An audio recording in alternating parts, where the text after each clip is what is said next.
abogada y crítica de cine, que serán los próximos, ya lo avisamos dentro de 2 semanas o así. Así que muchas gracias por la asistencia a todos, y los encuentros culturales Cajasol pues no pueden culminar mejor que con estas salas llenas. Siento que algunas personas tengáis que estar de pie, pero en fin, eso es. No era previsto, si no hubiéramos buscado otra solución. Gracias.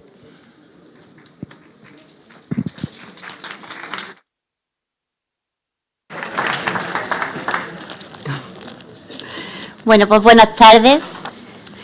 Perdón por este retraso y darles las gracias a todos por, como ha dicho don Manuel, por esta fidelidad a, bueno, pues a don José Calvo Pollato que tenemos hoy entre nosotros.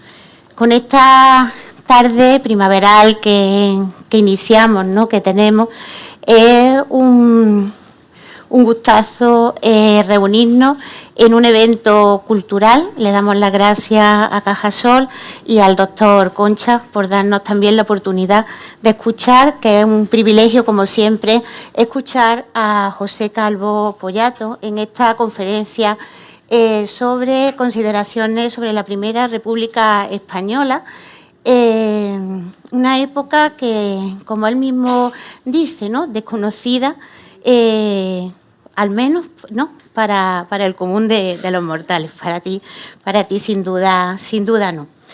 Y para mí, pues tengo la suerte de presentarlo a Pepe Calvo Pollato, que es de las cosas que la vida te ofrece, ¿no? Esos amigos que aparecen en tu vida sin esperarlo ni merecerlo, y que, bueno, pues te pasa el resto de la vida desde que lo conociste agradeciendo, ¿no?, por poder disfrutar de su amistad, de la suya propia y de su familia, ¿no?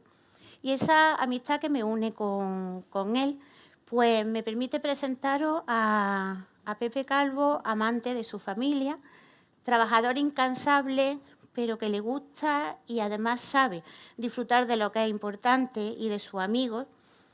Y también, pues, al catedrático de Historia, al exhaustivo investigador, al ameno divulgador que nos encanta escuchar, al escritor y creador, y sobre todo al hombre inteligente, cabal y buena, muy buena persona. Todos los que tenéis la suerte de conocerlo, pues así sé que lo apreciáis. Él y la historia constituyen un binomio inseparable. La ha vivido y la vive con intensidad y en toda su extensión, y con muy buenos resultados en todas las maneras de utilizarla. Podría decirse que es su pasión desde pequeño, cuando su padre le contaba historias, o cuando desde muy joven se dejó enamorar por los episodios nacionales de Benito Pérez Galdós. Bendito don Benito, que ha hecho que podamos disfrutar de su estudio, de sus investigaciones históricas y también, pues, de sus novelas. Porque la historia es lo que ha enseñado, lo que investiga, lo que divulga, y historia viva y actual la que lo mantiene comprometido con el momento presente, y también historia que convierte en ficción y en novela. Catedrático de Historia, esto ya lo conocen, y doctor en Historia Moderna por la Universidad de Granada. La docencia le ocupa y le ha ocupado gran parte, ¿no?, de su actividad profesional como profesor, y también como director y docente en numerosísimos y prestigiosos cursos sobre historia y novela histórica. En la cátedra intergeneracional, por ejemplo, de la Universidad de Córdoba, en la que literalmente, y algunos de los que estáis aquí, así lo sabéis, los alumnos se apiñaban para poder escuchar al profesor Calvo Pollato. Y también en otras universidades, como la Universidad Menéndez Pelayo o la Internacional de Andalucía. La historia es también objeto de su investigación, constituyéndose en un prestigioso especialista en historia de España, sobre todo del siglo XVII y su tránsito al siglo XVIII, y con una amplia producción científica, ¿no? Algunos títulos: La Guerra de la Secesión, Así vivían en el siglo de oro, de los Austria a los Borbones, don Juan José de Austria. pero no solo se ha quedado ahí, sino que lo ha hecho extensivo su investigación a otros momentos de la historia, como la conflictividad en la Andalucía en la segunda mitad del siglo XIX, el desastre del 98 o la España austera, un libro precioso sobre la posguerra. En los más recientes estudios, por ejemplo, en sus últimos estudios, sus publicaciones en la revista Historia y Vida, pues se ocupa de las rutas del Pacífico y de Juan Sebastián Elcano, y la última, pues de Boabdil, con un título sugerente, Ni incapaz ni cobarde, la entrega de Granada. Es importante mencionar también pues, su dilatada investigación, que ha hecho posible que José Calvo Pollato sea experto en una de las tareas más difíciles de la historia. Yo diría que incluso más difícil que la propia investigación científica sobre ella, como es divulgar el conocimiento y transmitir ese conocimiento a los demás. Así ha escrito ensayos memorables, como son Momentos estelares de la historia de España, Altamira, El milagro del Prado, o bien que podamos disfrutar en conferencias como esta. Todo esto, su labor a favor de la historia, le ha valido la concesión pues, de muchos premios, ¿no? El Juan Valera, el Monografía de Investigación, el ASESI al Premio de Historia Social Juan Díaz del Moral y también el Premio Juan Bernier de Historia. Pero la historia la hacemos, ¿no? Los hombres y mujeres que la vivimos, y su compromiso con ella ha sido constante a lo largo de su vida, ¿no? Así también podemos conocer al Pepe Calvo, político, ¿no? Alcalde de Escabra, su ciudad natal, diputado del Parlamento de Andalucía y portavoz del grupo parlamentario durante varias legislaturas, y también historia actual es la que cada semana en las columnas de ABC él nos interpreta y analiza con la agudeza de su ingenio y la ligereza, ¿no? Bien armada de su pluma. Es miembro de la Real Academia de Córdoba, de la Real Academia Andaluza de la Historia, de la Real Academia de San Telmo, patrono de la Universidad, de la Fundación de la Universidad Internacional Menéndez Pelayo y miembro directivo del Centro de Estudios Andaluces. No es fácil pasar de la investigación y de la divulgación histórica a la creación, pero al profesor Calvo Pollato le gustan los retos y probarse a sí mismo. Será que se le pega de sus protagonistas de su obra. Así es que no dudó en permitirse el placer de la creación literaria y así surge su primera novela en 1995, El hechizo del rey. Y después, cada año nos ha regalado una novela, año tras año, sin faltar. Creo que pocas veces ha habido mayor intervalo, sin faltar nunca a su cita, de tal manera que la pregunta de todos los que lo leemos era siempre, cerrábamos el libro y le preguntábamos ¿y ahora qué? Y enseguida salía la siguiente, ¿no? Y así pues los títulos que todos recordamos porque los hemos leído: Conjura en Madrid, La Biblia Negra, Los Galeones del Rey, Jaque a la Reina, La Orden Negra, El Manuscrito Calderón, El Ritual de las Doncellas, La Dama del Dragón, Vientos de Intriga, El Sueño de Hipatia, Sangre en la Calle del Turco, que sin duda algo nos dirá hoy de ella, Mariana o Los Hilos de la Libertad, El Gran Capitán, El Espía del Rey, El Último Tesoro Visigodo, y las tres últimas, La Ruta Infinita, La Travesía Final y la más actual, El Año de la República, este año 2022. Ni un año entre una y otra y siempre en su cita justa para sus lectores. Y presenciamos así, después de este recorrido, a quien se ha convertido en uno de los autores más prestigiosos de la literatura española, de un grupo que además él con sus compañeros de letras han conseguido constituir y conformar lo que se llama literariamente la nueva novela histórica española. Diríamos que son una generación, una nueva generación en la que a él sus compañeros lo consideran maestro del género, sus lectores lo han elegido como predilecto, la crítica le ha otorgado, por ejemplo, los premios Ciudad de Torrevieja y Ciudad de Cartagena de novela histórica, y su obra ha sido traducida a muchos idiomas, entre ellos el francés, el italiano, el portugués, el ruso, el polaco, entre otros. Su narrativa ya se estudia Ella es objeto de investigación literaria y aparece en las principales revistas de filología. Todo lo dicho hasta aquí del catedrático de Historia, del exhaustivo investigador, del ameno divulgador, del político, del escritor, es sin duda conocido por ustedes. Pero la amistad que nos une me permite también decir de él que es un amigo al que aprecio y admiro, y del que he aprendido no solo mucho del arte de escribir y de la pasión por la novela histórica, sino también, y lo más importante, valores como el amor a la familia, a Cristina, su mujer, su hijo, y tengo que nombrarlos a tus preciosos nietos, la importancia de la amistad, el valor del trabajo y del trabajo bien hecho, el anhelo de libertad, la fidelidad, la honestidad y la nobleza, superando así a cualquiera de los mejores héroes de tus novelas. Les dejo a ustedes con don José Calvo Pollato.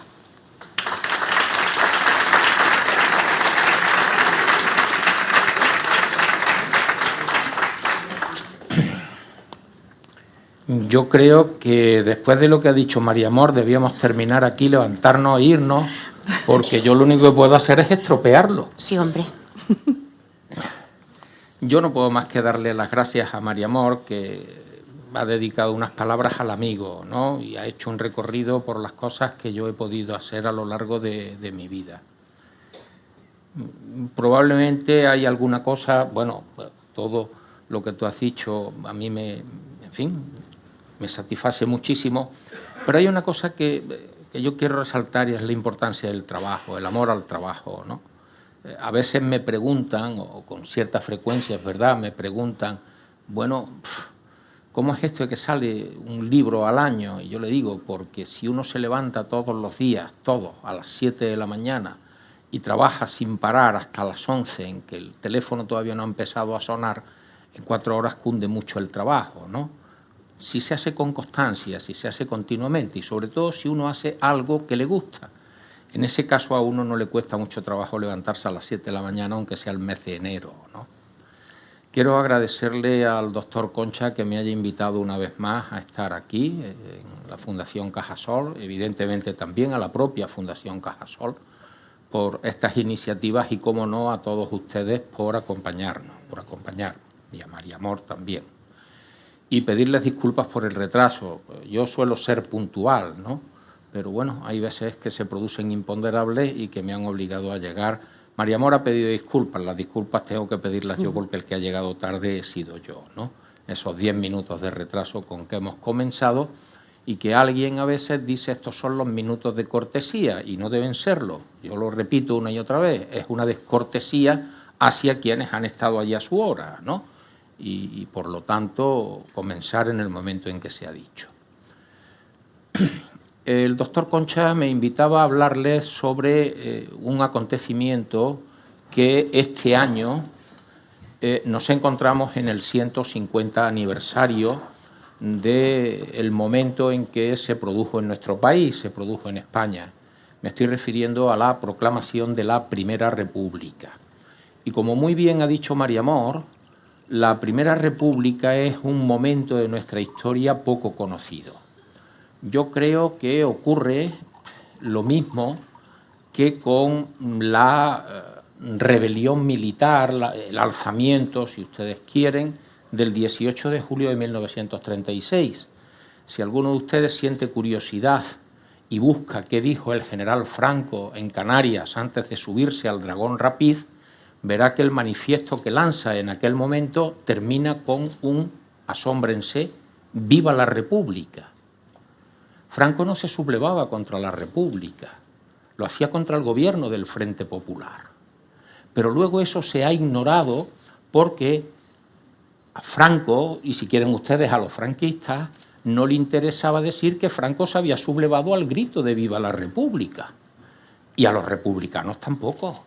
Decir que Franco, en el que se han concentrado una especie de todas las maldades sin mezcla de bien alguno, se sublevaba al grito de ¡viva la República!, como comprenderán ustedes, eso no encajaba tampoco en el ideario republicano. Pues con la Primera República ocurre algo parecido. A los monárquicos, en este caso, no les interesa profundizar en un tiempo en que la monarquía cede el paso a la proclamación de una república. Y a los republicanos no les interesa porque la Primera República, a pesar de que habían prometido una especie de Edén que se materializaría simplemente con la proclamación de esa forma de gobierno, aquello se convirtió en un fiasco verdaderamente extraordinario.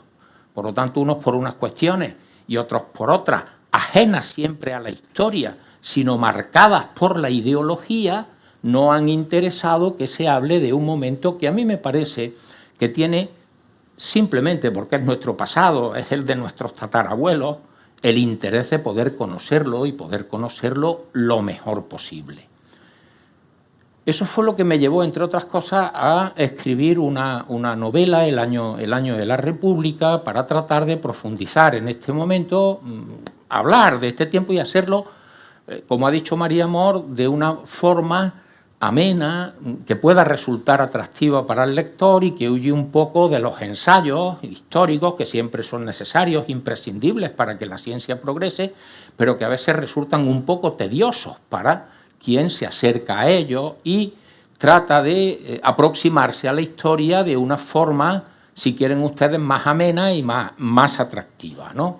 Esos serían los planteamientos fundamentales de esta cuestión para centrarla. ¿Qué fue lo que ocurrió? Pues miren, el 9 de febrero de hace 150 años, es decir, hace poco más de 150 años, por Madrid empezaba a correr un rumor que era que el rey Amadeo de Saboya, había abdicado. No era la primera vez que ese rumor circulaba por las calles de Madrid, por los mentideros de la villa y corte. Amadeo ya había planteado en alguna otra ocasión la posibilidad de renunciar al trono, por él y para sus descendientes, es decir, por él y para la dinastía de los Saboya. Pero en esas ocasiones anteriores, por diversas circunstancias, en algún caso por influencia de su mujer, una de las grandes olvidadas de la historia, me estoy refiriendo a María Victoria del Pozo, yo creo que fue la primera reina en el sentido de reina moderna que hubo en España. Digo en el sentido de reina moderna porque es una mujer. España sostenía en aquel momento dos guerras, una contra los carlistas. España, los españoles se enfrentaban unos a otros en la llamada Tercera Guerra Carlista, y por otro lado una guerra que ya empezaba a ser muy larga, se conoce con ese nombre de la Guerra Larga, en Cuba desde 1868. Había soldados heridos en los hospitales y María Victoria del Pozo acude a esos hospitales, a esos soldados, a llevarle un poco de cariño, un poco de aliento. O, por ejemplo, se preguntó dónde quedaban, fíjense, en el año 1871-72, ¿dónde se quedaban los niños de las lavanderas que lavaban en las riberas del Guadalquivir? ¿No les resulta moderno? ¿Qué hacían esas mujeres con sus familias, con sus niños pequeños? Decidió utilizar el dinero que correspondía al príncipe de Asturias, mantener la casa del príncipe de Asturias, para construir un centro, un colegio donde se atendiera a esos niños mientras las madres estaban lavando en el Guadalquivir. Y además construye unos lavaderos para que no tengan que hacerlo en las propias riberas del Manzanares. Por eso le decía una reina en el sentido moderno del papel que una corona de tipo parlamentario, por ejemplo, como son las que puede haber en el siglo XXI, podían ejercer en aquel momento. Sin embargo, a María Victoria del Pozo los españoles no la acogieron nunca, la consideraban una extranjera. Cuando llegó a España, que llegó algunas semanas después de que viniera su marido, que llegaba el último día del año, 1870, ella llegaba ya en la primavera de 1871, una parte de las aristócratas españolas decidió mostrarle que era una extranjera, que las españolas eran ellas. Se vistieron con mantillas, se montaron en carretela y se pasearon por el Paseo del Prado, ¿no? Diciéndole, aquí estamos nosotras, que somos las naturales del país y tú eres una extranjera. Aquello se acabó cuando uno de los ayudantes de Amadeo buscó una docena de prostitutas, les colocó una mantilla, las subió en carretelas y las paseó por el Paseo del Prado. Al día siguiente ya las aristócratas no aparecieron por allí, ¿no? Es una anécdota simplemente que se la cuento para que vean cuál es la acogida que a María Victoria del Pozo, esa reina que yo les he calificado como la primera reina que tiene esas actitudes verdaderamente modernas, es acogida en España. Pues Amadeo, de una manera similar a su mujer, también es mal acogido en España. Siempre se le consideró un extranjero, una especie de intruso. Los republicanos eran republicanos y por lo tanto rechazaban cualquier planteamiento monárquico, y los monárquicos que lo eran de la dinastía borbónica, de la dinastía que venía reinando en España desde comienzos del siglo XVIII, ¿no? Por lo tanto, el papel tanto de Amadeo como de su esposa, que en algún momento es la que le ha pedido que continúe, que intente hacer un esfuerzo más, cuando ha planteado la posibilidad de abdicar y ha retirado esa abdicación, ¿no? Bien, en esa tesitura, el 9 de febrero por Madrid circula el rumor de que Amadeo abdica y muchos piensan que es, en fin, un intento más de renunciar al trono, pero esta vez vamos a decir, no quiero decir que a las veces anteriores no fuera así, va más en serio. Amadeo dirigirá una carta al Congreso de los Diputados, a las Cortes. Yo en la novela decidí que recogía el texto entero, recogía la carta entera. Me parece, es una página y media.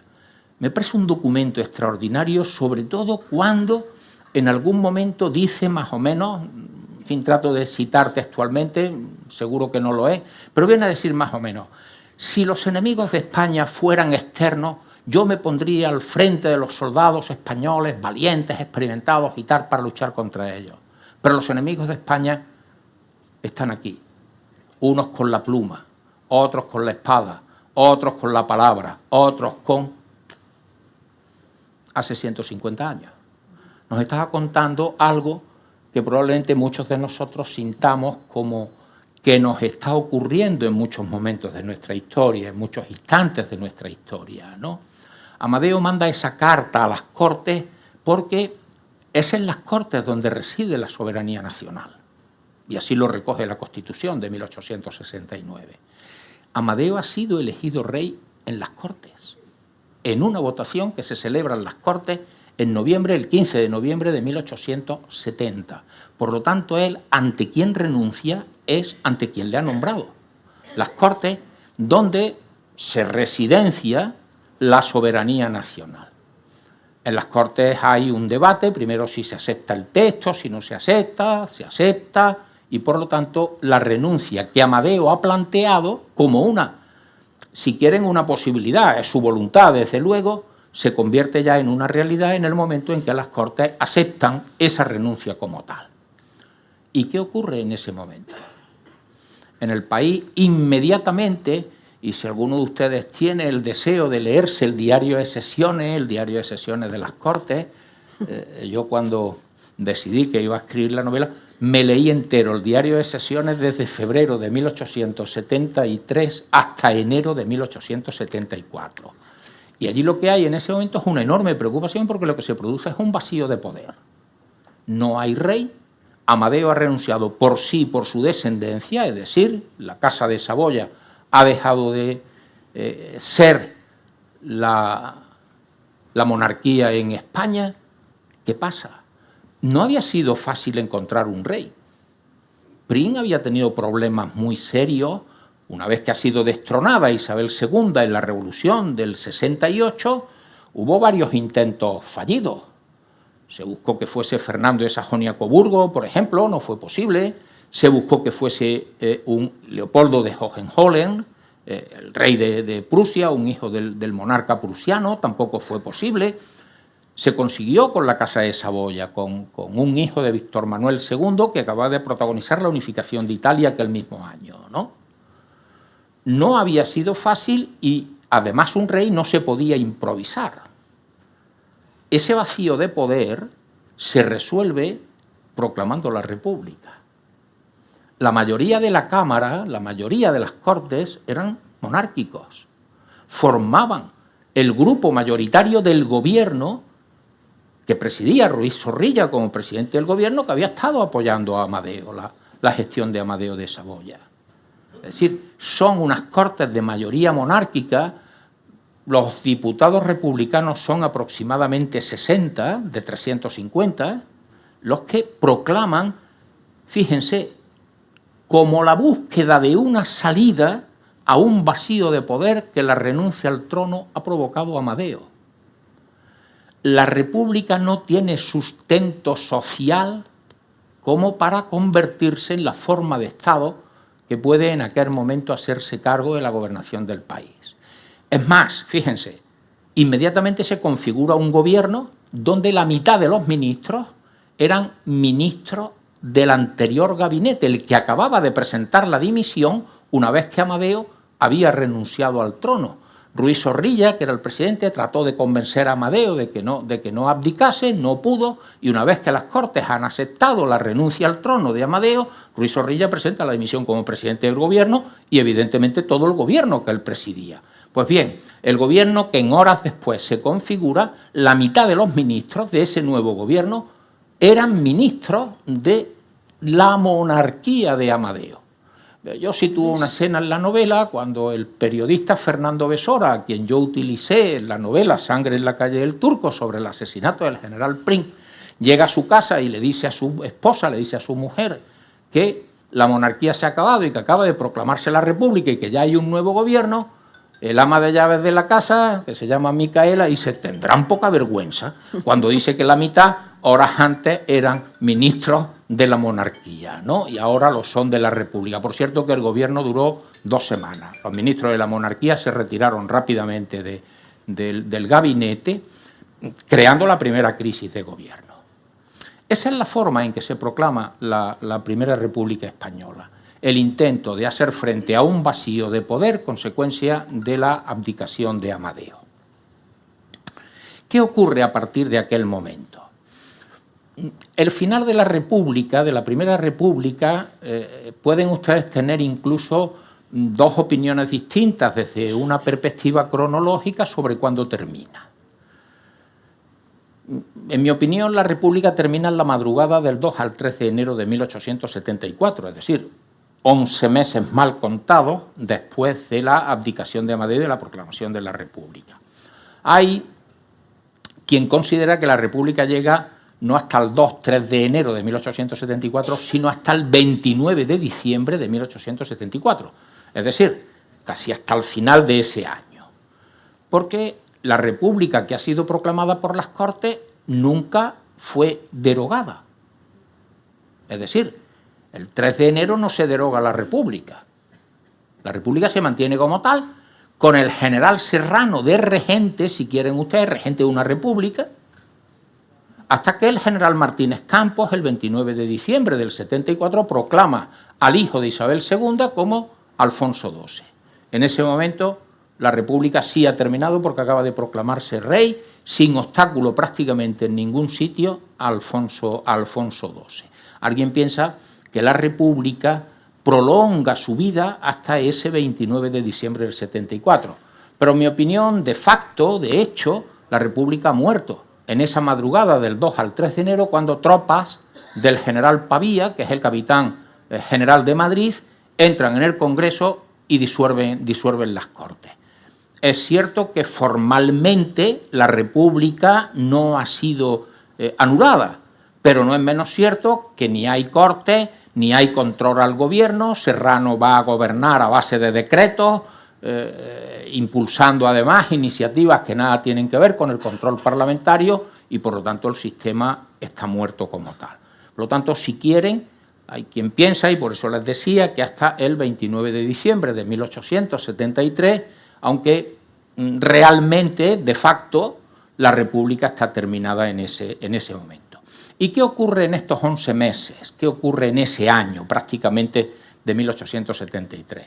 La primera cuestión es que en ese periodo de tiempo corto, desde el punto de vista histórico cortísimo, se suceden 4 presidentes de gobierno. Recuerden ustedes aquellos que nos formulaban: Figueras, Pi Margall, Salmerón y Castelar. 4 hombres, todos republicanos, pero con ideas diferentes de república y con planteamientos personales también muy diferentes, ¿no? Figueras, Estanislao Figueras, el primer presidente de la República, lo fue durante 2 meses, salió de un Consejo de Ministros, marchó a la estación de Atocha, tomó el tren y cuando llegó a París dijo: me he marchado. Digamos que se marchó a la francesa, nunca mejor dicho, por aquello de irse a París. Sin embargo, por ejemplo, fíjense, Salmerón, Nicolás Salmerón, que dimite en septiembre de presidente de la República, Salmerón se plantea un conflicto ético muy importante, amén de que tenía otros problemas muy serios. Pero ese conflicto ético que Salmerón se plantea es que él, habiendo sido ministro de Justicia en el gobierno de Figueras, es decir, en febrero, en marzo, ha abolido la pena de muerte como ministro de Justicia. Y ahora le toca firmar una serie de penas de muerte. Alguien puede decir, pues bueno, no había sido abolida la pena de muerte, ¿cierto?, en la vida civil. En el Código de Justicia Militar, la pena de muerte, no olviden que hay guerra, sigue vigente. Y unos soldados que se habían pasado del bando gubernamental al bando carlista han sido apresados y se les somete a un juicio sumarísimo y son condenados a muerte. Pero esas condenas de muerte solo se hacen efectivas cuando el presidente del gobierno las firma. Salmerón había suprimido la pena de muerte, aunque en el Código de Justicia Militar seguía vigente. Decide que antes de firmar las penas de muerte, por coherencia, dimite. Exactamente igual que ahora. Lo mismo. Es decir, uno puede estar o no de acuerdo con Salmerón, es lo de menos, pero uno tiene que inclinarse ante la ética de un personaje que hace esto. Es decir, no estoy de acuerdo con usted, pero usted me parece una persona con el suficiente nivel moral, ético, llámenlo como quieran, como para tomar una decisión de ese calibre, ¿no? Fíjense, por lo tanto, que le decía que son presidentes que en su talante personal son diferentes y también en su planteamiento político. En la Primera República se celebraron elecciones en mayo. Los partidos monárquicos se retrajeron. ¿Qué era el retraimiento? En el siglo XIX, cuando un partido consideraba que no se daban las condiciones adecuadas para celebrar limpiamente las elecciones, decía que no participaba, se retraía. Eso fue lo que hicieron los partidos monárquicos en las elecciones de mayo del 73. De tal manera que las nuevas cortes que se han configurado son en esencia republicanas, prácticamente en su totalidad son diputados republicanos. Alguien puede pensar, bueno, el Parlamento sería una especie de balsa de aceite donde allí, bueno, se podían plantear las cuestiones. En absoluto. Cuando uno lee ese diario de sesiones, ve los enfrentamientos que hay, por cierto, con bastante nivel de educación, siempre. Lo cual no quiere decir que no se organizaran trifulcas. Uno lee con frecuencia en el diario de sesiones, entre paréntesis, pitos. Es decir, el redactor del diario de sesiones no va a decir, y tal, gritó, bueno, pito. Ya se sabe que alguien que había dicho algo que a una parte de la Cámara no le convencía, le estaban chiflando, le estaban pitando, ¿no? Pero hay un nivel en los discursos también enormemente atractivo porque hay un enfrentamiento muy fuerte. Los republicanos españoles en aquel momento se dividen en 2 grandes grupos. Unos son republicanos unitarios, es decir, creen que el poder debe estar en manos del gobierno y que la República Española debe ser del modelo, por ejemplo, de la República Francesa. Saben ustedes que los franceses han sido siempre muy jacobinos, ¿no? Por lo tanto, todo el poder concentrado en el gobierno y así se organiza el modelo de Estado. Mientras que hay otra facción de republicanos federales que defienden que la República debe descentralizar el poder y convertirse en una república federal. Tienen como modelo, por ejemplo, Suiza, los cantones helvéticos, donde tienen una, digamos, autonomía de gobierno, o los Estados Unidos, ¿no?, que también son una república de carácter federal. Esos 2 modelos de república, la unitaria y la federal, se van a contraponer continuamente en los discursos del Congreso de los Diputados. Pero hay más. Y este sí es un elemento que no se puede perder de vista a la hora de analizar lo que pasa en ese año. Y es que entre los propios republicanos federales hay dos maneras de entender la federación, dos maneras de organizar esa república federal. Por ejemplo, Pi Margall, que es un federalista convencido, frente a Castelar, que es un unionista convencido, Pi Margall sostiene que la república federal debe construirse de arriba a abajo. Es decir, lo primero de todo es elaborar una constitución republicana y que a partir de esa constitución se desarrolle todo el aparato legislativo que le dé cuerpo a la nueva forma de Estado. Pero hay quienes piensan que la república debe constituirse no de arriba a abajo, sino de abajo a arriba. Pues poco menos que en cada lugar se puede proclamar la república y que luego esas repúblicas se van federando, constituyendo una república mayor, que sería la República Española, ¿no? Estos federalistas que buscan la constitución de una república de abajo a arriba se echarán con mucha frecuencia a la calle. Es decir, jalean la calle en defensa de sus planteamientos, de sus posiciones políticas. Y en el verano de 1873, desarrollan todo un conflicto con el gobierno que no puede admitir ese planteamiento. Se habían proclamado repúblicas en muchísimos sitios, fundamentalmente en el sur, en Andalucía y en Levante. En Andalucía, por ejemplo, hay una república en Utrera y otra en Sevilla. Y los de Utrera estuvieron a punto de declararle la guerra a los de Sevilla. Hay una república en Granada y otra en Jaén.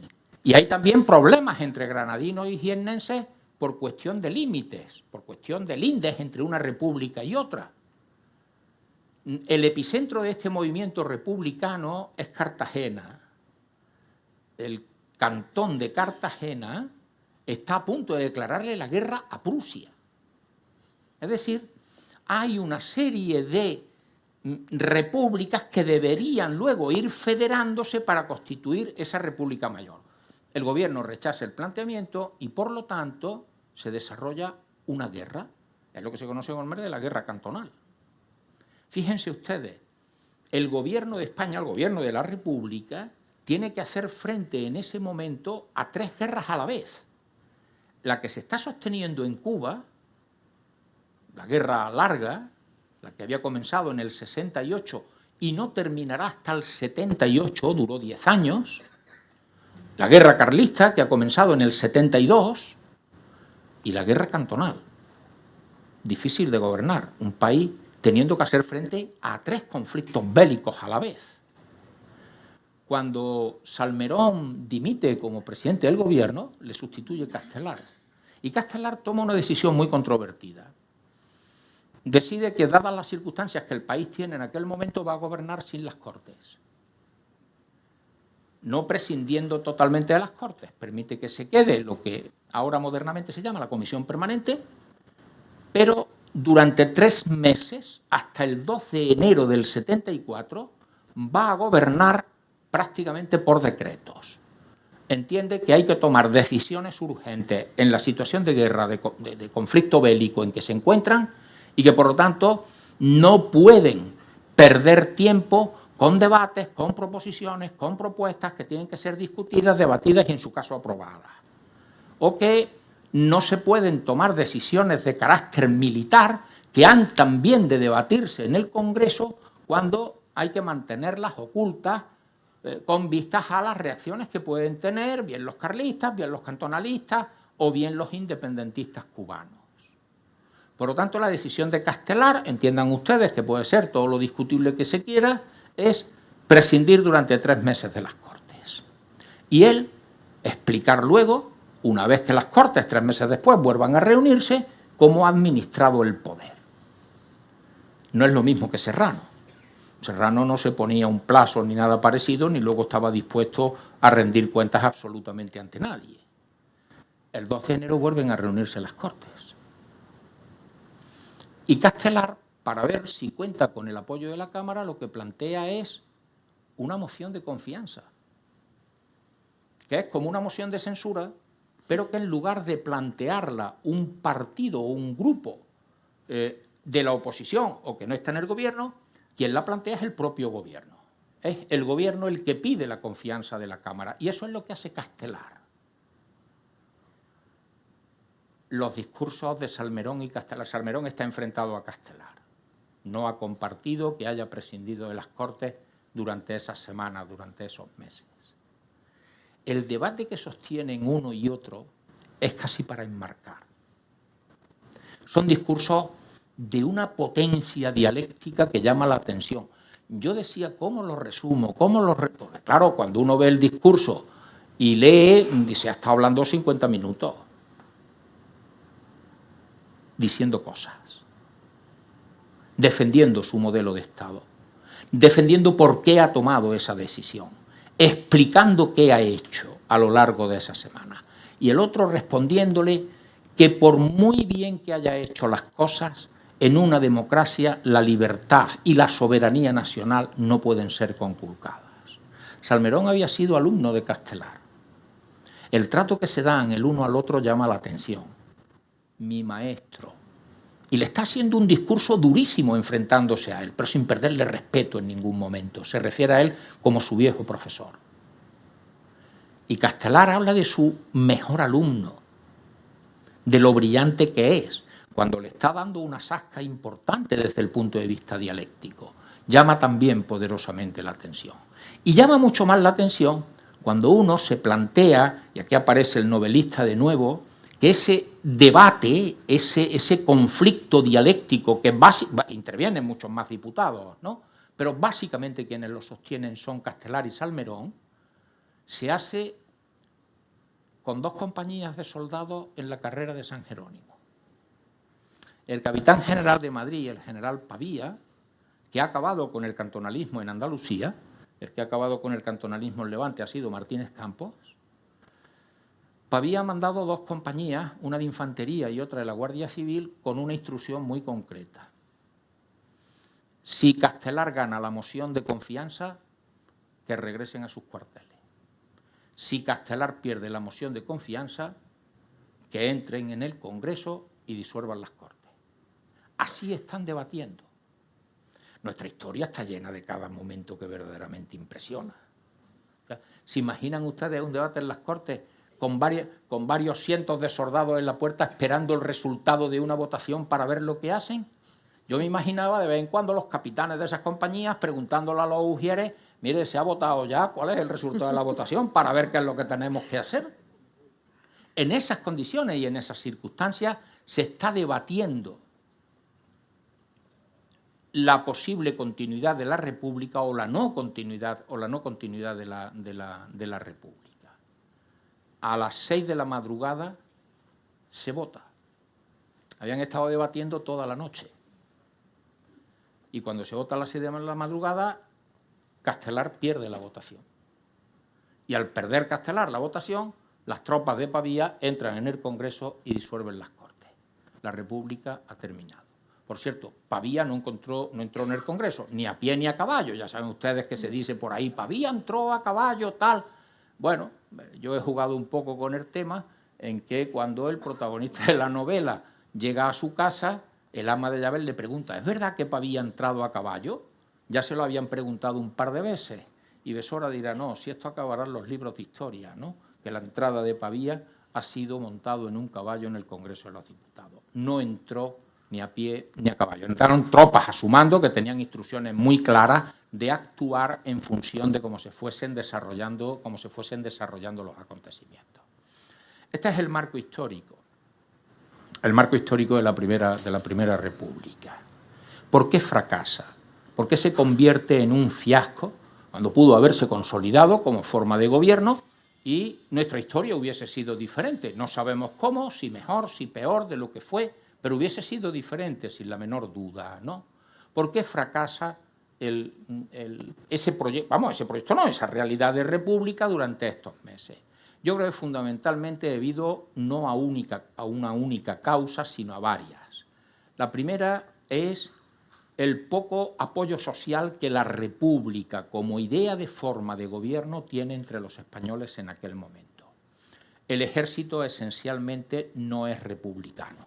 Y no es republicano porque se había difundido entre unas masas de población, la mayoría de ellas iletradas. Piensen que en este momento el 80% de la población española es analfabeta. Se había difundido la idea de que la república era poco menos que la ausencia de límites, la ausencia de normas. Todo es posible. De hecho, se produjeron, al proclamarse la república, algunos acontecimientos violentos. Uno aquí, en Montilla. Hace muchísimos años, yo nunca pensé que iba a escribir una novela sobre el año de la república. Yo escribí un ensayo a medias con el profesor Casas Sánchez, que se llama Conflictividad social en Andalucía, los sucesos de Montilla de 1873. ¿Qué ocurrió? Tuvimos una enorme suerte. Nos facilitaron el diario del teniente de la Guardia Civil que estaba en Montilla de jefe de línea en aquel momento. Aquello era una fuente de información desconocida que nosotros pudimos manejar, en fin, con plena y absoluta libertad, como no podía ser de otra forma. Los que provocan esos actos violentos en Montilla cometen una serie de cosas, hubo varias muertes, 5 personas fueron asesinadas, pero hay una cosa que para el historiador es muy llamativa, no porque yo le dé más importancia a eso que a la vida de una persona, pero sí para el concepto que en aquel momento se puede analizar de política. Le pegan fuego al registro de la propiedad. Pensaban que quemando los papeles donde constaba la propiedad, los titulares de la propiedad de las fincas ya no tenían propietarios. Eso respondía a esa idea de que todo era posible, ¿no? Por lo tanto, poco apoyo social y un concepto de república que evidentemente no es el que tiene Castelar, no es el que tiene Salmerón, no es el que tiene Orense, Moraita, Pi Margall, los grandes líderes republicanos de aquel momento. Pero ese sí es el criterio que se ha difundido. Y claro, eso es la antítesis del código de valores de un militar, de un ejército. Los ejércitos son disciplina, autoridad, cadena de mando. Entonces, aquí que cada cual haga un poco lo que le venga en gana sin la existencia de esos límites es la antítesis de ese planteamiento.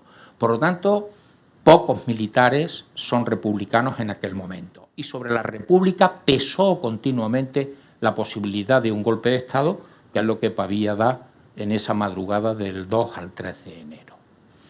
Hay una segunda causa que es las propias diferencias que hay entre los republicanos. Es decir, no hay una misma idea de república para organizar el Estado de una determinada forma y darle vida.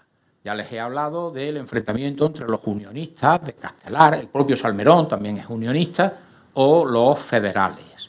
Y luego los planteamientos radicalizados de esa ala del federalismo que pretendía construir la república, pero de abajo arriba, proclamándose repúblicas en diferentes lugares que luego irían aglutinándose, formando una única república. Ahí tienen un segundo elemento que dañó muchísimo la posibilidad de dar vida a esa forma de gobierno. Y yo añadiría una tercera razón, una tercera causa, que son las propias graves dificultades que tienen que afrontar los gobiernos republicanos. Ya les he dicho que a partir del verano tienen que hacer frente a 3 guerras en distintos frentes que literalmente obstaculizó cualquier labor de gobierno, ¿no? Eso significaba que esa especie de Edén prometido por el simple hecho de proclamarse esa forma de gobierno no tuvo lugar. El propio Castelar lo dirá. ¿Dónde está el Edén que se ha prometido? En su discurso de esa madrugada del 2 al 13 de enero. Claro, si la propia república o el concepto que determinados republicanos tienen da lugar a una guerra como es el conflicto de los cantones, mala vida podía tener la república. Yo creo que esas serían, en mi opinión, las 3 razones fundamentales que hacen que el modelo republicano no pueda asentarse, no pueda configurarse, estructurarse con carácter definitivo. El propio concepto de república, que tienen unas masas que es muy distinto al de sus líderes, los propios enfrentamientos que hay entre los republicanos y el radicalismo que da lugar a ese movimiento cantonal. Me van a permitir que le dedique unos minutos para luego comentarles un par de cosas sobre la novela, sobre el Cantón de Cartagena. Miren, la memoria es muy frágil, la memoria histórica es muy frágil. Ahora se habla mucho de memoria histórica, la fragilidad de la memoria es muy grande. Si yo les pregunto a ustedes cuál es el nombre de sus padres, todos lo saben. Y si les pregunto el nombre de sus abuelos, pues todos lo saben, de sus 4 abuelos, de los abuelos maternos y de los abuelos paternos. Pero si les pregunto el nombre de sus bisabuelos, puede que ya haya alguna laguna.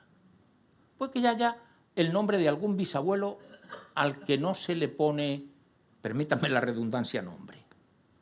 Y desde luego, si les pregunto por los tatarabuelos, serán contadas las personas que puedan recordar el nombre de sus 16 tatarabuelos. Son 16 tatarabuelos, 8 bisabuelos, 4 abuelos, evidentemente un padre y una madre.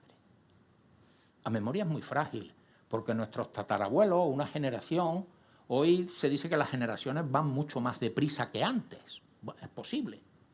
Pero bueno, en historia solemos considerar una generación como un tiempo entre 20 y 25 años. Es decir, estamos hablando de nuestros tatarabuelos, de personas que pudieron vivir a finales del siglo XIX. Quizá como tenemos cierta edad, a lo mejor hay que retrasarla un poco más, porque ya, claro, la generación nuestra no es de gente muy joven que tenga ahora 20 o 25 años y ya hemos recorrido un cierto camino y hay que retrasarlo un poco, pero no más allá de un siglo. Sin embargo, hay ciertos acontecimientos históricos que por diferentes circunstancias, y no quiero entrar en ello, sí se mantienen o a alguien le interesa que se mantengan vivos. Y en el caso del Cantón de Cartagena es un curioso fenómeno de memoria histórica. ¿Recuerdan ustedes? Bueno, vamos a tener elecciones municipales dentro de muy poco, dentro de 2 meses. ¿Recuerdan ustedes que las primeras elecciones municipales traídas después de la transición, de la democracia, de instaurarse la democracia en España, se celebraron en el año 79 del siglo pasado, en 1979? Y en Cartagena se presentó un partido cantonal. Eso no tiene mucho mérito, vamos, no quiero decir mérito, no tiene mucha importancia, porque para presentar una lista lo único que hace falta es encontrar a una veintena de personas que pongan su nombre en las listas, ir a la Junta Electoral, etcétera, etcétera. Pero la cosa cambia de sentido cuando ese partido cantonal que se ha presentado a las elecciones saca el 20% de los votos. De cada 5 cartageneros, 1 votó al partido cantonal. ¿Por qué? ¿Había recuerdo histórico del cantón? Claro que lo había. Hagan cuentas. En el año 79, pues personas que tuvieran 70 años habían nacido en el año 9 del siglo, estoy hablando del siglo pasado, del siglo XX. Y alguien que ha nacido en el año 9, en el año 15, 16, 17, 18, que es un niño de 6, de 7, de 8, de 10 años, puede oír hablar a su abuelo, que era un joven de 25 o 30 años en 1873. Siempre me ha llamado la atención. Claro, cuando yo decidí escribir la novela, digo, bueno, voy a buscarlo todo, digo, ¿qué pasaría históricamente con el Cantón de Cartagena? Y me encontré con aquello. Y si luego miran ustedes en la Wikipedia, que ya saben que dice muchas cosas que no deben tenerse en cuenta, hay otras que sí. Y buscan los resultados electorales de las elecciones municipales en Cartagena en 1979 y se van a encontrar con esto. Y es que fue muy duro en Cartagena. La ciudad fue sitiada, bombardeada. Algún testimonio dice que quedaron 29 casas en pie de una ciudad importante que resistió los embates del gobierno con muchísima fuerza. Con muchísima fuerza fundamentalmente porque en el puerto de Cartagena estaba una parte muy importante de la Armada Española. Saben ustedes que Cartagena es una de las 3 ciudades departamentales que hay en la península, en España. Una en Ferrol, otra en Cádiz y otra en Cartagena. Allí estaban además algunas de las unidades más modernas con que contaba la escuadra, fragatas acorazadas ya en aquel momento, como la Numancia o como la Méndez Núñez. esas quedan en manos de los cantonalistas. Y una ciudad con un poderío naval importante puede ser continuamente abastecida por mar. El gran problema que tiene una ciudad siempre que es sitiada es que cuando pierde un soldado de los que están defendiéndola hay uno menos. Y cuando disparan un tiro hay una bala menos. Y cuando se comen un pan hay un pan menos. Pero si la ciudad tiene una poderosa marina y puede ser abastecida por mar, pues cada soldado que cae puede ser repuesto por otro, cada disparo que se hace puede ser repuesta por la munición de otro, cada pan que se come puede ser repuesto por otro pan que llega por vía marítima, y los cantonalistas cartageneros tenían una poderosa marina que libra serios combates con la armada gubernamental. Les cuento una anécdota relacionada con el cantón de Cartagena, que además ocurrió, o sea, la anécdota es histórica, a mí me llamó mucho la atención. En el cantón de Cartagena, los cantonalistas habían decidido que su bandera era una bandera roja. Y en Cartagena hay una fortaleza que es Galeras, el castillo de Galeras, desde el cual se controla la ciudad y el puerto. Quien controla el castillo controla la ciudad y el puerto. Claro, los cantonalistas decidieron que había que apoderarse de Galeras para controlar la ciudad y el puerto. Y habían quedado con sus compañeros, con sus correligionarios, que una vez que se hubiesen apoderado del castillo, ondearía su bandera. Sería la, digamos, la señal para indicar que ya eran dueños de aquello. Efectivamente, se apoderan del castillo de Galeras, pero se les ha olvidado llevar una bandera. Al Ministerio de la Guerra, en Madrid, llega un telegrama que dice: en el castillo de Galeras ondea la bandera turca. En Madrid se preguntaron si los turcos se habían apoderado de Cartagena. Es que lo que habían encontrado más a mano que se pareciese a una bandera roja era una bandera otomana. Saben ustedes que es una bandera roja, pero tiene una media luna blanca y una estrella también blanca. Bueno, un cantonalista cartagenero se abrió las venas de un brazo y decidió empapar la media luna y la estrella para que fuese completamente roja. Esto ocurrió en Cartagena, ¿no? Y esto nos habla de aquel momento. Termino. Yo decidí contar esa historia. No todos los acontecimientos en nuestra historia tienen una novela, pero hay acontecimientos que sí la tienen. Y la Primera República lo tenía. Encontrarán muchas más cosas, claro, si leen la novela. Yo decidí que iba a contarla un personaje en primera persona. Fíjense que esa es una decisión que cualquier escritor tiene que tomar mucho antes de ponerse a redactar. No crean ustedes que esto de sentarse delante del ordenador y decir, voy a poner capítulo primero, a ver cómo comienzo esto. No. Se han tomado un montón de decisiones previas. Si quien lo va a contar lo va a hacer en primera persona, o va a tener un narrador omnisciente que lo ve todo, lo sabe todo, está en todas partes. Ese narrador le da muchas ventajas al escritor. Si lo sabe todo, está en todas partes, pues fíjense ustedes cómo puede ser la parte narrativa de la novela. Pero ese narrador está fuera de foco. No le duele nada. No le duelen los pies si se ha dado una caminata, no siente miedo o no se enamora. El narrador en primera persona tiene todos esos sentimientos. Ahora no puede contar más que lo que ve o lo que le cuente. Por lo tanto, para el escritor está mucho más limitado. Y esa es una decisión que hay que tomar previamente, porque luego se puede uno ver en una situación comprometida, muy comprometida. Y ahora, ¿cómo cuento yo esto si este no lo puede vivir o no lo puede ver o no hay quien se lo pueda contar? Yo decidí que fuera un narrador en primera persona y que fuera el mismo que contaba lo que pasaba en Sangre en la calle del Turco, con ligeras modificaciones. Fernando Besora ahora ya no es un meritorio, ahora diríamos un becario, sino que ya es el director de su periódico. Y allí va a recibir mucha información. Claro, en un periódico llega mucha información. Por lo tanto, era un sitio que me servía para que recibiese información. 2. Besora va a ir al Congreso de los Diputados y va a ser testigo desde la tribuna de prensa de lo que ocurre en el Congreso. Eso me permitía contar los debates políticos que allí tenían lugar. Y 3. El Madrid de ese momento, casi de todo el siglo XIX, es el Madrid de las tertulias. En los cafés se reunían escritores, políticos, artistas, a hablar de literatura, a hablar de arte, a hablar de política, a hablar de lo que estaba pasando, de la vida diaria y cotidiana. Yo decidí que en uno de los cafés de aquel Madrid, que era el Suizo, iba a haber una tertulia a la cual iba a ir Besora, claro, y a la cual me interesaba que fuera don Benito Pérez Galdós, que fíjense, María Amor, en el año 73, 1873, Benito Pérez Galdós publica 4 novelas en ese año. Publica los 4 primeros episodios nacionales. Publica Trafalgar, publica La corte de Carlos IV, el 12 de mayo y Bailén.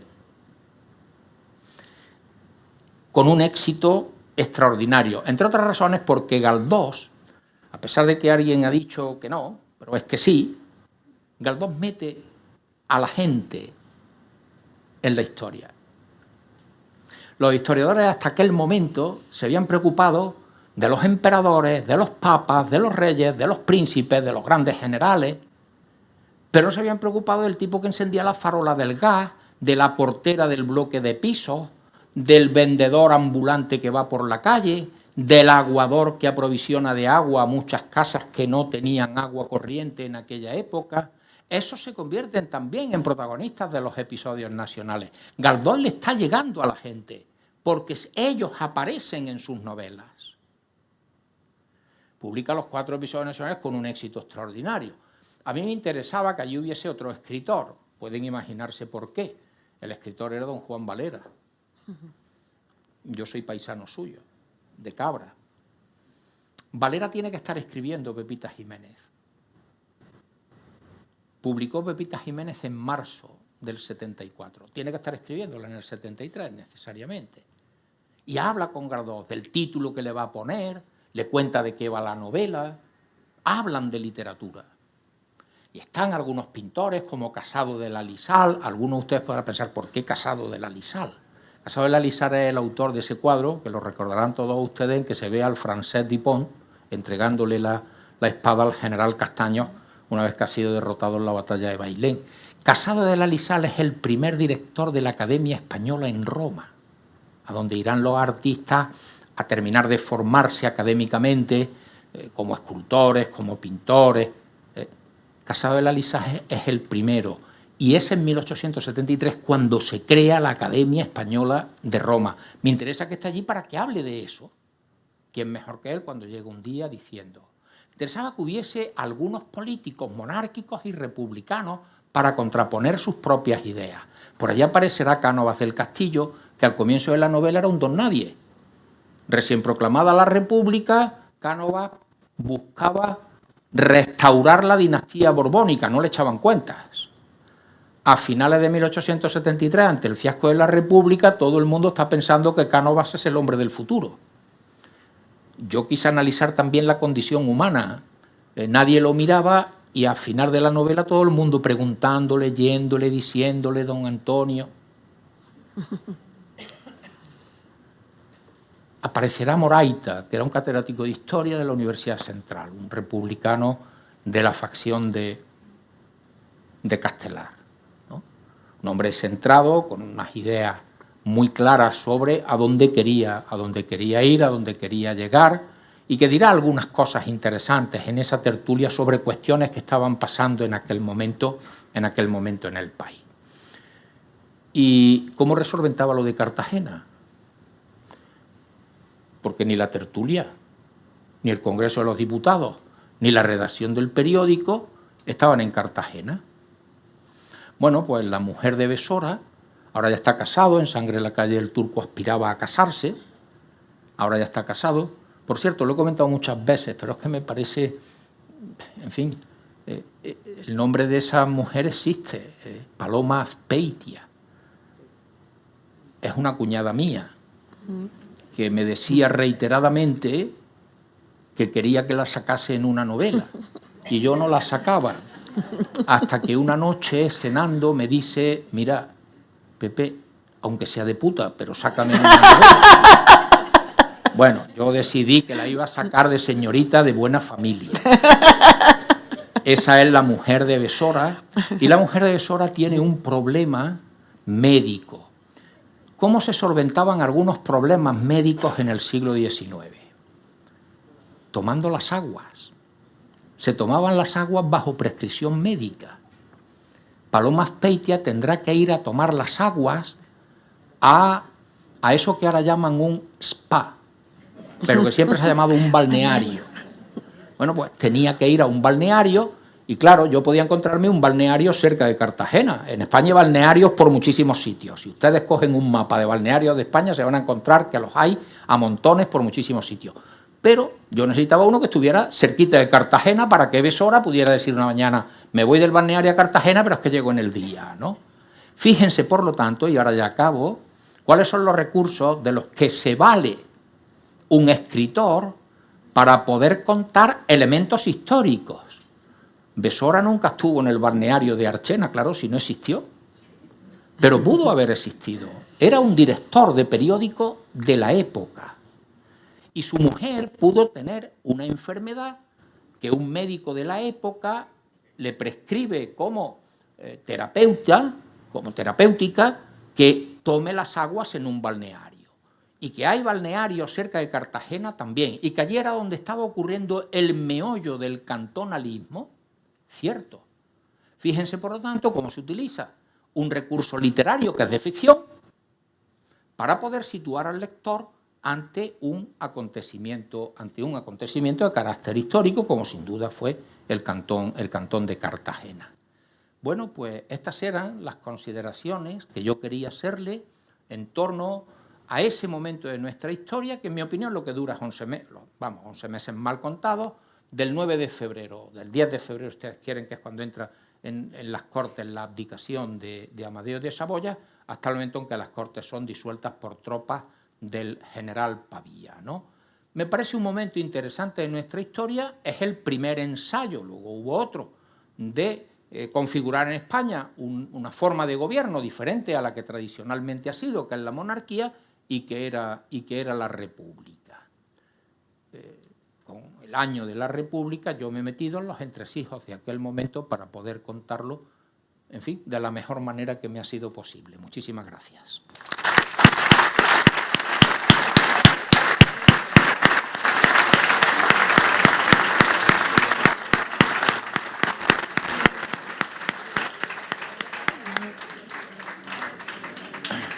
Bueno, no sé si hay preguntas o no hay preguntas. No hay. ¿Sí? Dígame. En Murcia, yo la idea que tenía es que eran unas personas que, como tienen tanto barco y tantas posibilidades, que se sentían como superiores a otras zonas. El querer que fuera totalmente totalmente separado del resto del país. ¿No es así o no? ¿Es la idea Yo no comparto esa opinión. Sí sé que las relaciones de Cartagena con Murcia han sido siempre muy tensas. Sí. A mí me contaban amigos míos de Cartagena que iban a matricular, cuando los coches, las matrículas tenían las iniciales de la provincia, que se iban a Cádiz, para que no pusieran la matrícula MU, de Murcia, ¿no? Sí, se veía, porque yo vi muchos coches con una matrícula, ponía CEA, y tantos coches de Cádiz aquí me explicaron que era así. Pero yo no creo que los cartageneros se sentían enfrentados a los de Murcia. Sí, Cartagena quiso además ser capital de una provincia, cuando se hace la división provincial y todo eso. En ese sentido, eso sí es cierto, ¿no? Pero de ahí a que ellos se sintieran superiores y que por eso se proclamase un cantón, no tengo yo datos. Sí. Bueno, primero, enhorabuena por la conferencia. No se puede ser más preciso. Enhorabuena. Gracias. Enhorabuena también por al menos dos novelas, la de Prim y la de El año de la República, que son lecciones de historia. Y además le tengo que confesar, porque por valorarlo como escritor, pero no solamente en la forma, no solamente en el fondo, sino por la forma. He buscado, sobre todo en la segunda, un leísmo, porque ahora toda la literatura española está llena de leísmo. No lo he encontrado. Por tanto, enhorabuena por escribir también el español. Muy bien, la pregunta ahora. aunque es modernista, lógicamente se está especializando también en el XIX a partir de las novelas, está todavía mal estudiado el siglo XIX, se está instrumentalizando desde la actualidad ese siglo XIX. En el siglo XIX nuestro es muy complicado. Yo creo que es un siglo apasionante. Lo que pasa es que es muy complicado, enormemente complicado y complejo, porque se está hundiendo un mundo, es decir, el mundo que ha caracterizado eso que los historiadores denominábamos como el antiguo régimen, que se instaura desde comienzos del siglo XVI hasta entrado el siglo XIX, y ese cambio de forma de Estado genera muchos problemas, muchas dificultades, muchas revoluciones, muchas tensiones entre quienes piensan que lo mejor es mantener el modelo antiguo y quienes están convencidos de que hay que configurar un nuevo modelo de Estado, que es el Estado liberal, ¿no?, del que hoy somos herederos directos. Por lo tanto, yo creo que conocemos bastante bien el siglo XIX, lo cual no quiere decir que lo conozcamos enteramente. La investigación histórica debe continuar permanentemente para ir descubriendo nuevas situaciones, nuevos elementos, nuevas perspectivas. La masa documental que hay, además, sobre el XIX nada tiene que ver con la del XVI, es mucho más numerosa. Simplemente la prensa de la época, que es una fuente de información primaria fundamental para poder acercarse a la realidad de aquello, ya supone, en fin, que se necesitarían especialistas en prensa del siglo XIX para ver cómo hay. Por lo tanto, yo creo que se puede conocer, a la primera parte de su pregunta, se puede conocer muchísimo mejor, y en esa tarea, en fin, estarán muchísimos historiadores ahora y en los próximos años. Con respecto a la tergiversación o a la manipulación del siglo XIX, yo creo que la historia, en cierto modo, es lo que ocurrió, pero también es lo que nos han contado, ¿no? La historia siempre la han escrito los vencedores.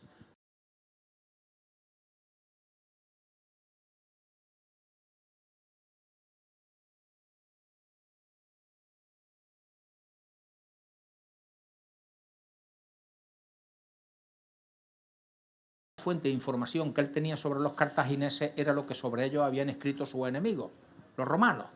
Por lo tanto, no se fiaba de que los romanos dijesen la verdad sobre los cartagineses. ¿Cuántas veces nos ha podido ocurrir esto?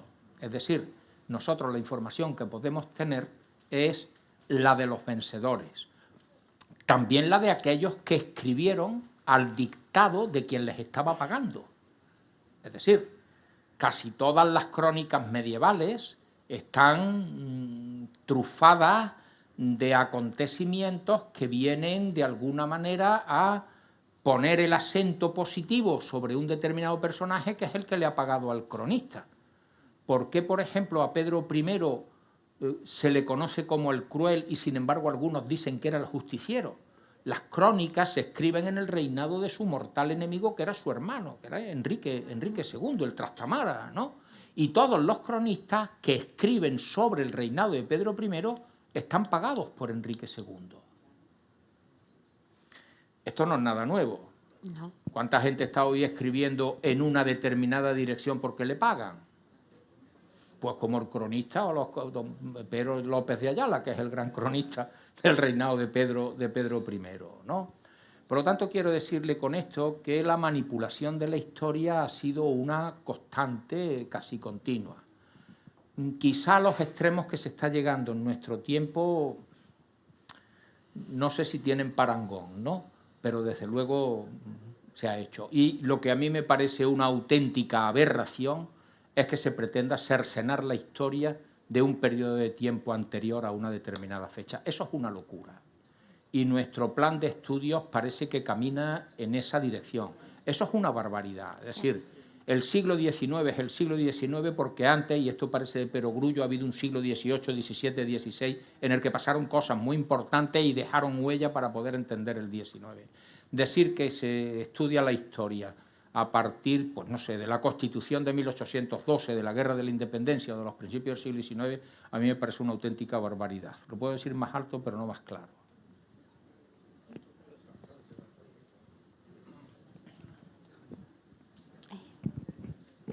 Lo primero, agradecer la conferencia, que me ha parecido muy interesante, por lo menos para mí, que es un periodo desconocido. Soy de ciencias y lo agradezco. Y lo segundo... Nadie es perfecto. Sí, no, por eso estoy aquí. Y lo segundo... No, por supuesto. Lo segundo, quería hacerle una pregunta que, aunque no es estrictamente de su, de su conferencia, sí que tiene un paralelismo. Y es el tema de las guerras carlistas. ¿Usted piensa que tiene algo que ver en el momento que estamos de independentismo y la coincidencia territorial de las guerras carlistas? Mire, es que esa pregunta necesitaría una conferencia casi, ¿no? Pero no. Pero bueno, yo voy a tratar de responderle. Efectivamente, donde se producen en el 19, porque fíjese, la monarquía hispánica de los Austrias, de la Casa de Austria, los siglos XVI y XVII, es una monarquía muy descentralizada. El rey Felipe II, Felipe III, Felipe IV, no son propiamente reyes de España en el sentido que hoy tenemos del término. Ellos aparecen siempre en su intitulación como rey de Castilla, de León, de Aragón, de Navarra, de Córdoba. Córdoba era reino como tal, de Jaén, de Granada, etcétera, etcétera. Esa es la intitulación que aparece siempre en los monarcas de la Casa de Austria. Sin embargo, con la llegada de los Borbones se produce un proceso de centralización muy importante.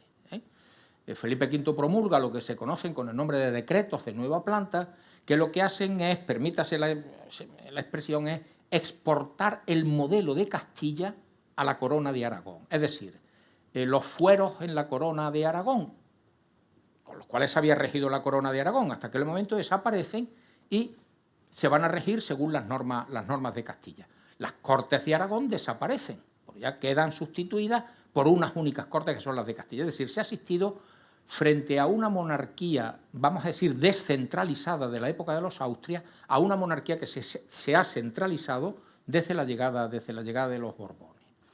Pero en el siglo XIX surgen movimientos, fundamentalmente en Cataluña, que comienzan por la reivindicación lingüística. Se produce un fenómeno que se conoce con el nombre de la Renaixença en Cataluña, que es como la recuperación del catalán como lengua y como lengua literaria que había quedado postergada en el tiempo anterior. Y no ocurre algo parecido en el País Vasco, porque la lengua del País Vasco, el vascuense, no tiene esa tradición literaria, pero sí aparece literatura muy relacionada con los ancestros históricos del País Vasco. Todos ustedes habrán oído hablar de Amaya o los vascos en el siglo VIII, que es una obra de Navarro Villoslava, ¿no? Bueno, en Galicia también se produce una especie de renacimiento de la lengua gallega, del galaico portugués, con Curros Enríquez, con Rosalía de Castro, etc. Esto que comienza con movimientos de carácter fuertemente literario, van tomando una dimensión política conforme van pasando los años. Y en aquellos lugares donde el carlismo ha tenido mayor predicamento, están arraigando con mayor fuerza. Por ejemplo, en el País Vasco, el gran objetivo de los carlistas fue siempre apoderarse de Bilbao. Los carlistas quieren apoderar, y Bilbao resiste. La burguesía bilbaína, que es liberal, resiste en aquel momento los ataques carlistas. Y los carlistas nunca pudieron apoderarse de Bilbao. ¿Dónde estaba el foco del carlismo? En las áreas rurales, donde se había refugiado esa lengua, que estaban los caseríos, etcétera, etcétera. Es decir, hay una cierta... Y lo mismo se puede hacer en Cataluña. Es decir, Barcelona siempre aparece como una ciudad liberal. De hecho, ahora cuando uno lee alguna encuesta, los niveles, por ejemplo, de independentismo en ciudades como Barcelona son mucho más bajos que, por ejemplo, en localidades, vamos a decir, de menos número de habitantes que hay en Gerona, ¿no? Gerona o el interior de Lérida fueron feudos carlistas muy importantes en las 3 guerras carlistas. Por lo tanto, esto requeriría de un estudio mucho más en profundidad, pero existen elementos que sí permitirían establecer una cierta relación o un cierto paralelismo entre una cuestión y otra, sí.